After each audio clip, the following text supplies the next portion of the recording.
Batik itu orang hanya taunya sekedar motif yang baik atau enak dilihat.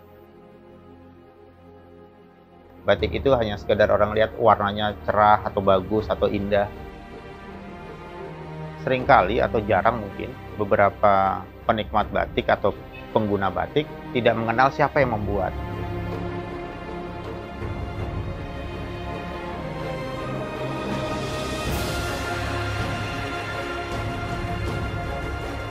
Di sini saya di rumah batik ingin sekali gitu, bahwa setiap karya itu diketahui oleh pembelinya atau penggunanya atau pencinta batik, bahwa karya-karya itu seperti kita layaknya.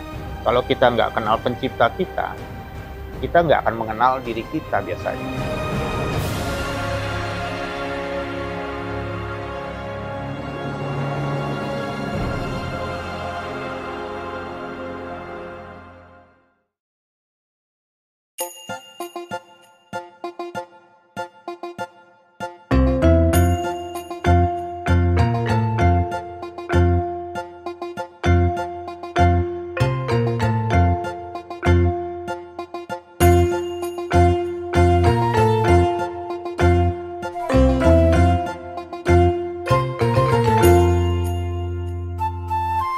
Di tengah padatnya ibu kota Jakarta, terdapat sebuah rumah yang menjadi pusat pelestarian kain batik.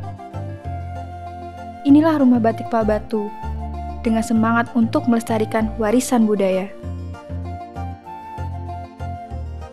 Rumah Batik Pal Batu didirikan untuk menghadirkan pusat edukasi batik di tengah kota Jakarta. Kalau sejarahnya kami dulu sebetulnya ingin membangun namanya Kampung Batik Pal Batu ya, dengan harapan kami ingin meningkatkan nilai ekonomi di sekitar sini sekaligus juga membangun satu image yang positif bahwa Jakarta juga punya kampung yang berbasis budaya, yaitu khususnya batik. Tak hanya menjadi pusat edukasi, rumah ini juga memproduksi batik dengan motif yang beragam.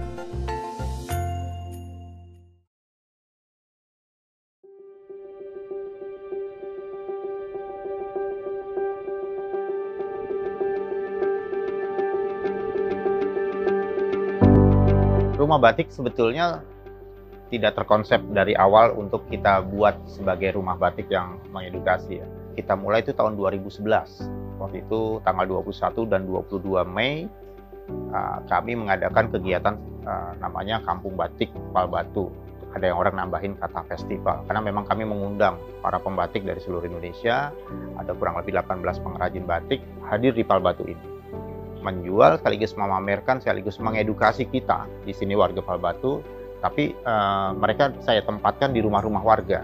Jadi saya pinjam beberapa rumah warga dengan harapan warga yang ditempati atau dipinjam tempatnya juga ikut bisa belajar mengenal pembatik seperti apa sih suka dukanya. Teman-teman langsung berinisiatif, oke, kita deklarasikan yuk. Dan dia mengatakan bahwa oke, sekarang sudah ada di Jakarta namanya Kampung Batik Pal Batu. Itu 2011 dan alhamdulillah memang itu jadi deklarasi yang meyakinkan kami bahwa kami sebagai Kampung Batik Pal Batu. Setelah 2011 kita diakui sebagai Kampung Batik Pal Batu oleh teman-teman yang lain yang kita undang. Kita punya PR, yaitu di sini satu orang pun pembatik nggak ada. Di warga Pal Batu ini tidak ada satupun yang bisa membatik, termasuk saya waktu itu. Lalu ada satu inisiatif dengan teman-teman, kita diskusikan, ayo kita bikin program namanya edukasi ke diri kita, ke warga, kita edukasi semua. Dari anak-anak kecil, dewasa, remaja, sampai orang tua pun kami ajak mengenal proses batik. Itu 2011 sampai tahun 2013, terus kita jalankan. Nah, di 2013 lah akhirnya kami menempati Rumah Batik Pal Batu ini. Kami gunakan, karena kebetulan ditawarkan untuk digunakan, kami sewa di sini. Dan ternyata banyak sekali warga Pal Batu dan warga non Pal Batu yang ingin terus belajar. Kenapa? Ya mereka pemahamannya bahwa, oh selama ini belajar batik saya harus ke Jawa. Saya harus punya uang cukup atau uang transport atau harus punya waktu yang panjang. Nah, kalau dia belajar di Pal Batu otomatis lebih singkat dan lebih murah mungkin biayanya. Nah, makanya kami akhirnya ya sudah teruskan program membatiknya atau mengedukasinya, tapi sambil kami memproduksi. Sampai sekarang dari 2013 kami punya tempat namanya Rumah Batik Palbatu. Kami rubah ganti namanya. Yang tadinya Kampung Batik Palbatu, saya jadikan namanya dengan teman-teman jadi Rumah Batik Palbatu. Ini salah satu cara saya ingin mengajak, gimana ya, memberi contoh lah. Kalau memang lingkungan tidak bisa menjadi kampung batik, tapi paling tidak ada satu rumah. Satu rumah yang memang tetap seperti besarnya sebuah kampung.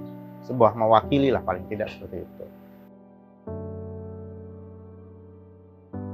Banyak orang taunya batik itu adalah sebuah benda atau kain lah, paling tidak itu. Tapi sebenarnya batik itu adalah tentang proses.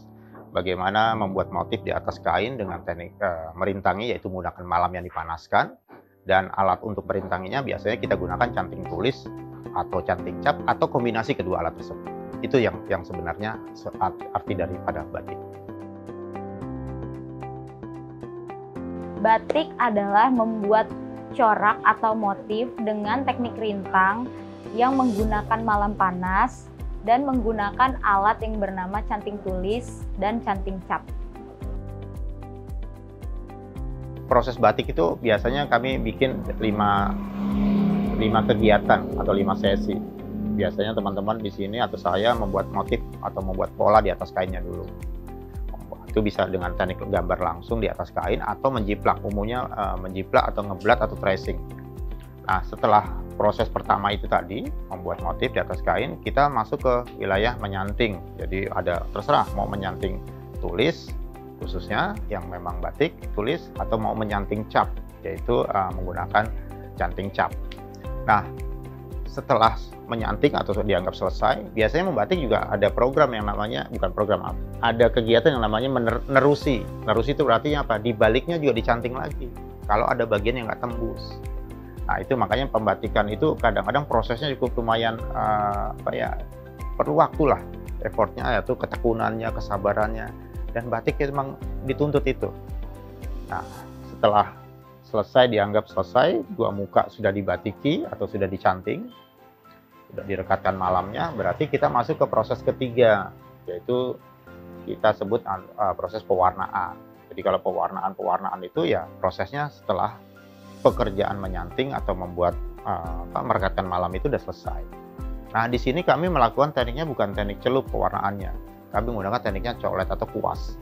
Jadi kami pakai teknik colet atau teknik kuas itu dengan harapan karena kami di Jakarta dan kami juga sangat perhatian terhadap penggunaan air, sekaligus juga jangan sampai limbahnya juga terlalu banyak. Nah, makanya kami gunakan teknik colet dengan harapan apa ya tadi, sisa pewarnaan masih bisa kita pakai. Kalau di teknik celup seringkali saya lihat, saya perhatikan sepertinya setelah digunakan pewarnaannya dibuang kalau tidak digunakan ya, kalau memang ada tersisa. Nah, kalau dengan teknik colet ini tidak, kita bisa simpan dan kita bisa pakai lagi. Nah, setelah pewarnaan, itu proses ketiga ya tadi, kita biasanya ada penguncian warna. Tujuannya apa penguncian warna? Tujuannya memang supaya warna tidak lepas, atau bahasanya lebih mudah supaya nggak, kalau orang-orang bilang luntur atau kok batik banyak yang warnanya ada hilang atau lepas. Itu karena terjadi proses pengunciannya yang kurang baik, mungkin seperti itu terjadi. Beberapa teman mungkin ada yang seperti itu. Nah, makanya kami menguncinya dengan baik, dengan harapan warna kain tidak luntur atau tidak lepas. Nah, proses keempat itu selesai, kita tunggu. Biasa kita menggunakan penguncian dengan menggunakan salah satunya penggunaan water glass ya. Nah, setelah itu kita baru masuk ke wilayah pelepasan malam. Kalau bahasa batiknya lorot, LOROD, lorot. Nah, lorot inilah yang melakukannya dengan teknik apa? Yaitu merebus air, lalu air yang sudah siap untuk kita gunakan, kita masukkan kainnya. Nah, lilin yang lepas itulah namanya lorotan. Jadi nanti akan terlihat, karena ini teknik rintang, akan terlihat warna kain aslinya. Seperti itu. Nah, itulah proses terakhir daripada membatik. Selesai lainnya ada kegiatan, ada biasanya bilas atau melembutkan kain, atau seperti beberapa teman-teman ada proses lagi. Memang kalau mau pakai lagi, tapi dengan teknik saya colet, saya kadang-kadang lebih sering kali berhenti sampai situ dengan harapan kain itu sudah dianggap selesai.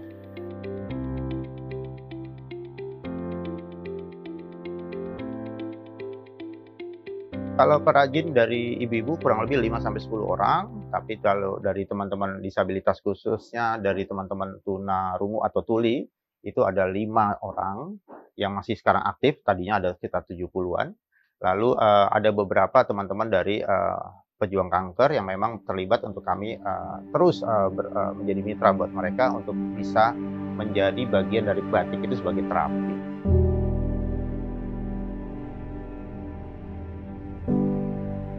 Disabilitas adalah masalah persepsi. Jika Anda dapat melakukan satu hal dengan baik, Anda dibutuhkan oleh seseorang. Mereka baru akan melirik apabila kita menyentuh bahunya, atau berdiri tepat di depannya, melihat mereka sedang mengerjakan apa. Senyum ramah tanpa suara terulas dari para pengrajin.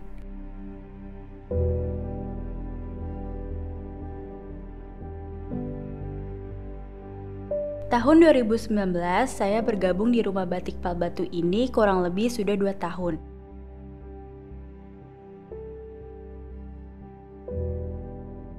Sebelum saya bergabung di Rumah Batik Palbatu dengan Pak Hari, saya sebelumnya tidak memiliki pekerjaan.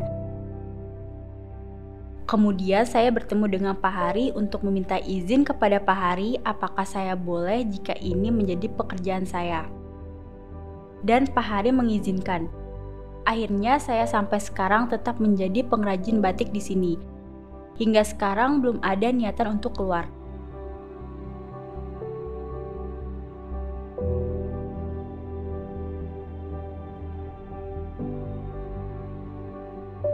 Saya sudah membatik selama 4 tahun dimulai dari 2 Oktober 2017.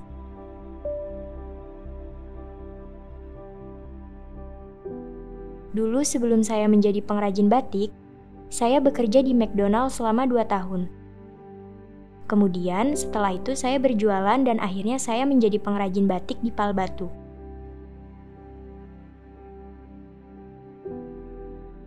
Untuk menghindari menganggur, saya tetap menjadi pengrajin batik di Palbatu.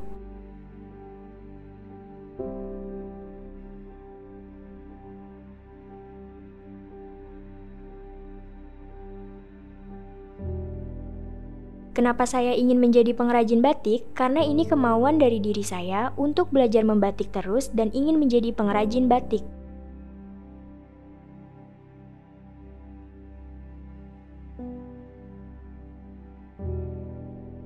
Saya suka sekali dari cara penggambaran pola batiknya.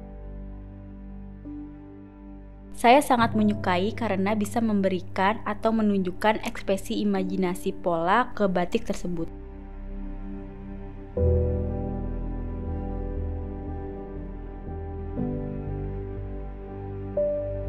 Batik mengedukasi teman tuli menjadi lebih mandiri.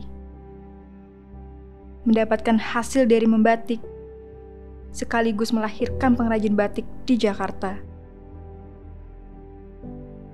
Melahirkan kesetaraan antara disabilitas dan non-disabilitas. Bahwa teman tuli punya hak yang sama untuk mendapatkan skill atau keahlian. Sehingga mereka bisa mencari nafkah secara mandiri. Pertama, saya belajar membatik selama 3 bulan.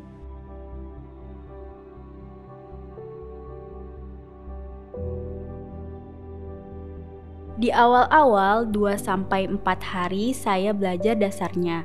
Namun untuk kelancaran dari cara pembuatan sampai akhir jadi kain batik itu sekitar 1 bulan proses pembelajarannya.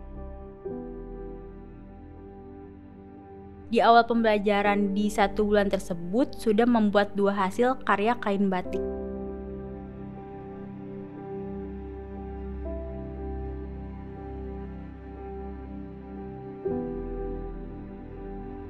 Ada sedikit kehambatan, saya merasa khawatir saat berkomunikasi dengan Pak Hari. Namun Pak Hari memahami sedikit demi sedikit, lama-kelamaan jadi terbiasa. Itu pun saling bertukar, Pak Hari belajar isyarat dari saya belajar batik dari Pak Hari.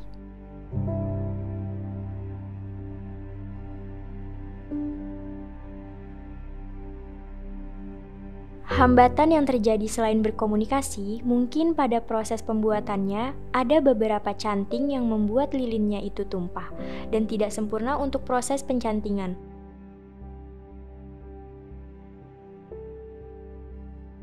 Sehingga saat pewarnaan, warnanya jadi bocor kemana-mana.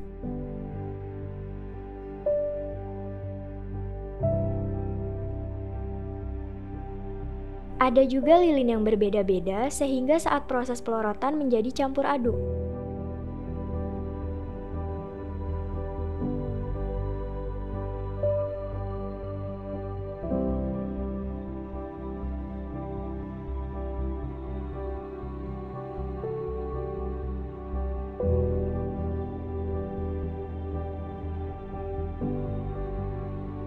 Momen yang tidak terlupakan adalah saat proses membatik ada alat-alat canting yang rusak.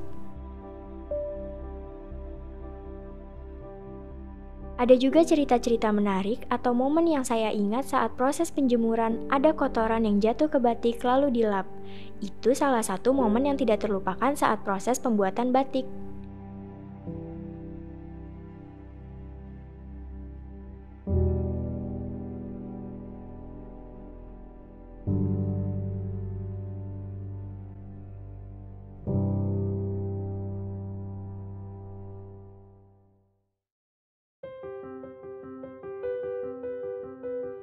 Menjadi difabel tidak berarti didiskualifikasi dari memiliki akses ke setiap aspek kehidupan. Hal-hal sulit yang menghalangi mereka bukan untuk menghentikan mereka, tetapi untuk memanggil keberanian dan kekuatan mereka.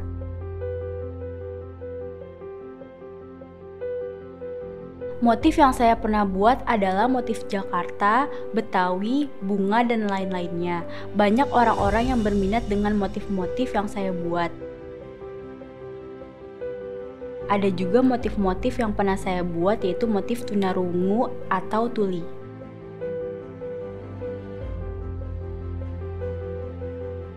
Ada berbagai macam motif yang saya buat, salah satunya yaitu motif bunga dan hewan-hewan seperti ikan dan juga daun.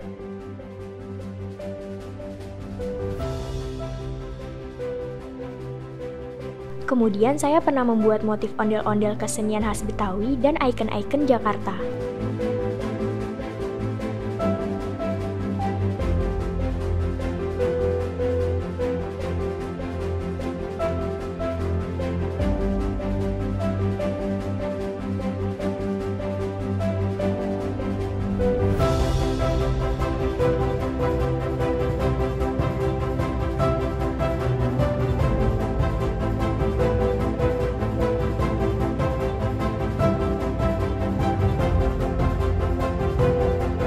Dari batik saya berharap juga untuk terus berkarya supaya menjadi maju dan bisa mandiri, karena memang sulit untuk mendapatkan pekerjaan. Di mana dari membuat karya batik ini saya mendapatkan penghasilan dari orang yang membeli, dan saya berharap menjadi pengrajin batik yang sukses, bisa membanggakan teman-teman disabilitas yang lain dengan membuktikan bahwa disabilitas juga bisa membatik.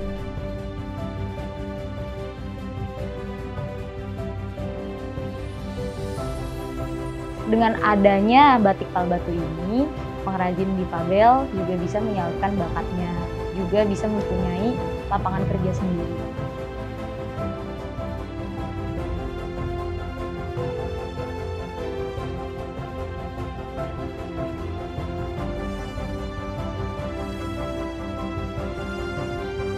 Bedanya bahwa rumah batik Palbatu ini lebih mengutamakan edukasi yang tadi saya sampaikan. Bagaimana orang mau mencintai batik kalau tanpa ada pengetahuan tentang definisi batik yang dia akan gunakan atau beli, pastinya juga salah. Bahwa yang dia beli bukan yang dia pikir itu batik asli, ternyata batik tiruan yang sekarang banyak sekali di online, apalagi batik-batik printing. Nah, ini yang harus kita luruskan. Agar apa? Agar tadi pembatik-pembatik yang ada di Indonesia ini bisa bertahan terus atau malah makin maju. Ingin melestarikan, tapi kalau tidak mengenal tentang batik, yaitu batik yang asli, tulis maupun cap, ya sulit lah. Makanya kami sedikit membedakannya adalah rumah batik lebih mengutamakan edukasi, setelah itu baru mengajak memahami atau membeli produk yang kami miliki.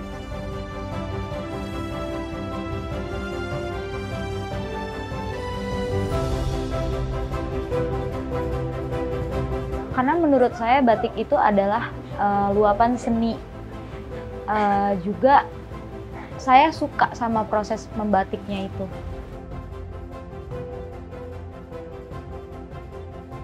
Rumah Batik sebetulnya lebih pengen mengedukasi masyarakat, khususnya ada di Jakarta dan secara umumnya Indonesia ya, bahwa kami ingin memberikan pemahaman tentang arti atau definisi tentang batik yang saya sampaikan tadi. Bahwa sampai saat ini orang masih melihat hanya sekedar motif kain yang dia lihat batik itu prosesnya tidak dia ketahui. Nah, sekarang banyak sekali sekarang apalagi teman-teman muda ingin menggunakan batik, tapi yang dia gunakan itu batik printing, yaitu batik tiruan kalau kami sebutnya, karena tidak melalui proses yang tadi saya sampaikan. Itu yang makanya saya terus ingin adanya Rumah Batik Palbatu ini mengedukasi. Sekaligus juga kami ingin berbuat untuk ikut melestarikannya lebih kepada melibatkan masyarakat umum ya, dan khususnya teman-teman disabilitas dan pejuang kanker.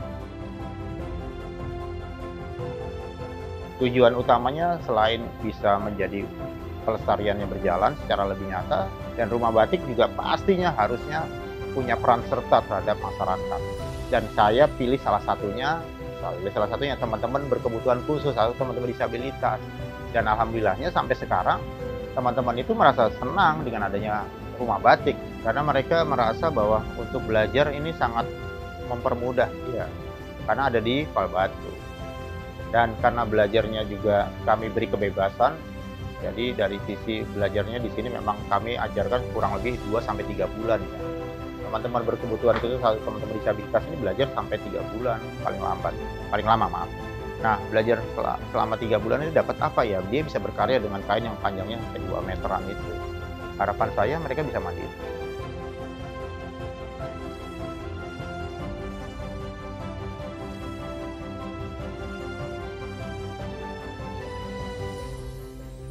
Dan kita sebagai yang mungkin ya bukan berkebutuhan khusus bisa menghargai terhadap mereka, bahwa mereka juga bisa berkarya seperti kita ini, bahwa mereka juga perlu dihargai, bahwa mereka juga mampu. Dan kesetaraan itu buat saya jadi satu hal yang penting sekali, kenapa Rumah Batik terlibat dengan mereka, sehingga mereka juga merasa ya paling tidak merasa bangga bahwa mereka hadir di dunia ini punya kemampuan untuk membantu.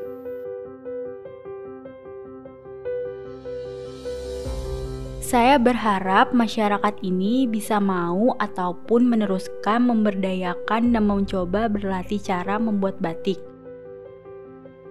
Tidak usah takut salah saat mencoba membuat batik tersebut, dibawa seru saja.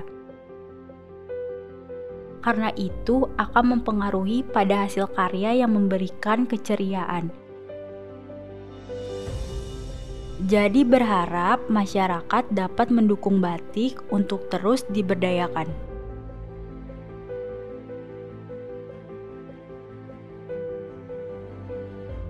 Harapan saya lebih besar lagi, jadi lebih besar lagi dalam pengertian lebih besar juga skop kegiatan kami di sini. Makanya kami juga berharap banyak anak muda yang tertarik terhadap proses membuat batik, sehingga mereka bisa menghargai. Jujur saja, kalau Rumah Batik bisa lebih besar lagi, berarti bisa lebih besar lagi banyak yang kita bisa edukasi. Sekaligus juga kita membuat produk lebih banyak lagi, sehingga kami ingin teman-teman yang sudah pintar atau sudah bisa membatik ini bisa melahirkan batik-batik yang lebih kekinian, sehingga anak muda menyukainya. Dan ini harapannya adalah lahirlah pembatik, sekaligus juga ikut terus melestarikan, dan pastinya batik ini akan terjaga selalu.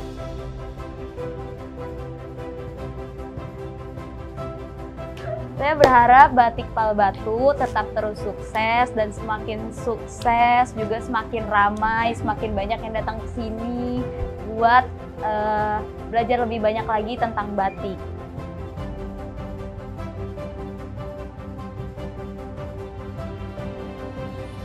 Ketika ada orang yang ingin datang untuk belajar membatik, saya meminta kepada mereka untuk terus belajar dan berkomitmen untuk belajar membatik, dan juga tetap semangat untuk belajar membatik. Walaupun diajarkan seperti saya yang tuli, tetapi saya berharap kepada mereka yang ingin belajar membatik untuk terus datang ke Rumah Batik Palbatu dan terus belajar.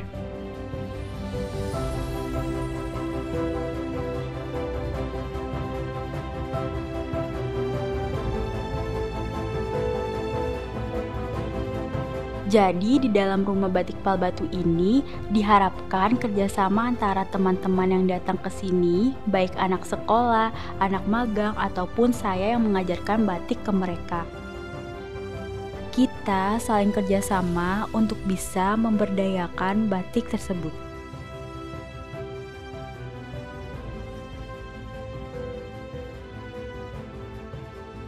Untuk menjaga atau melestarikan batik, kita mulai dari sisi tadi seperti saya utamakan tentang edukasi. Banyak sekali teman-teman membeli batik dengan harga yang cukup mahal, tapi yang dia beli bukan batik yang asli, malah justru batik yang printing, karena ketidaktahuan. Dan kita ini sebagai pewaris atau yang diwariskan, ya harus tahu. Seandainya kita tidak mengetahui dan lama-lama memang tidak ada pembatik, gara-gara apa ya? Gara-gara anak-anak muda atau teman-teman kita ini membeli yang memang yang di printing yang dibeli. Batik-batik yang aslinya itu tidak dibeli karena mungkin ketidaktahuan. Padahal dia berpikir, oh yang mahal itu pasti yang asli. Tidak, yang mahal itu belum tentu yang asli. Justru makanya kami lebih pengen ke depan buat Anda teman-teman muda, ya ayo kenali batik lewat prosesnya. Dan kami mengundang untuk belajar batik di sini dengan harapan bisa mengedukasi juga teman-teman di luar sana, bisa menyampaikan paling tidak. Dan paling itu utama adalah pastinya akan membeli yang aslinya ke depan. Itu harapan saya.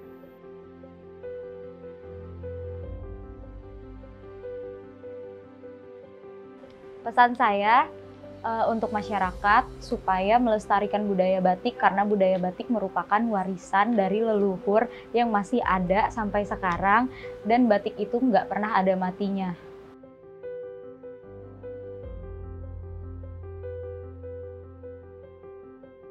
Saya akan tetap semangat untuk menjadi pembatik Indonesia.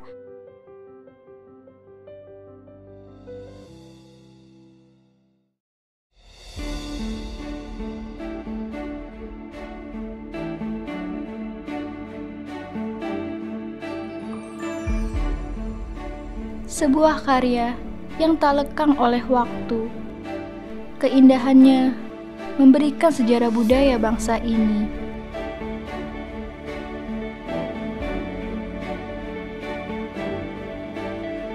Bagaikan puisi menyentuh hati, mewarnai hari-hari, begitu istimewanya batik.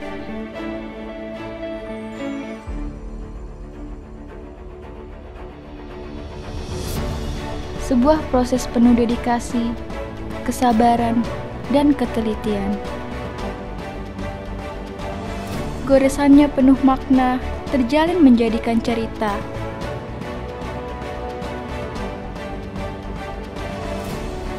Setiap titik, setiap garis punya cerita tentang siapa diri kita sebenarnya. Suratan tradisi istimewa yang syarat makna, seuntai pedoman yang kita gunakan, sebentuk peninggalan yang tak akan terlupakan.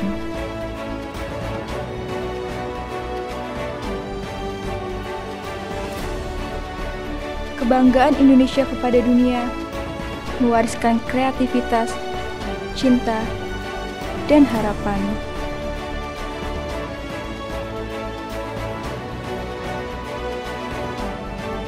Tumbuh dan berkembang menjadi pembeda, inilah identitas bangsa yang dituangkan dalam selembar kain penuh makna yang mengharumkan di kancah dunia.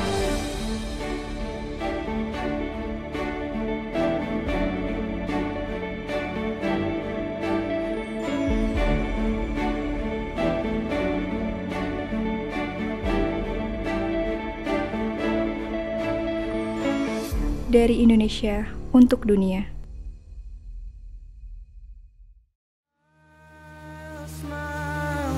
When you die, you'll see my face on the gates of